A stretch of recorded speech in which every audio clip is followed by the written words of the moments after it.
حضرت عائشہ رضی اللہ عنہا فرماتی ہیں کہ رسول اللہ صلی اللہ علیہ وآلہ وسلم نے ارشاد فرمایا، میں سویا تو میں نے خود کو خواب میں جنت میں دیکھا۔ میں نے ایک قاری کی آواز سنی۔ میں نے پوچھا وہ کون ہے؟ فرشتوں نے بتایا کہ وہ حارثہ بن نعمان ہے۔ رسول اللہ صلی اللہ علیہ وآلہ وسلم نے فرمایا، خدمت کا یہی صلہ ملا کرتا ہے۔ وہ اپنی ماں کی بہت خدمت کیا کرتا تھا۔ مستدرک امام حاکم، حدیث نمبر 7247۔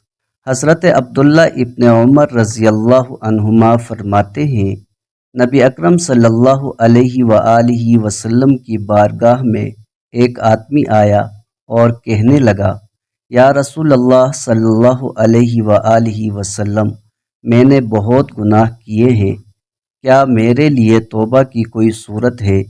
حضور صلی اللہ علیہ وآلہ وسلم نے فرمایا، کیا تیرے ماں باپ حیات ہیں؟ اس نے کہا، نہیں۔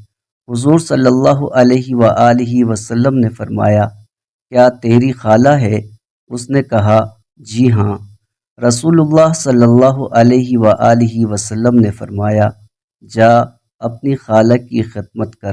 مستدرک امام حاکم، حدیث نمبر 7261۔ حضرت انس بن مالک رضی اللہ عنہ فرماتے ہیں، جو شخص موت میں آسانی اور رزق میں وسعت چاہتا ہے، اس کو صلہ رحمی کرنی چاہیے۔ مستدرک امام حاکم، حدیث نمبر 7281۔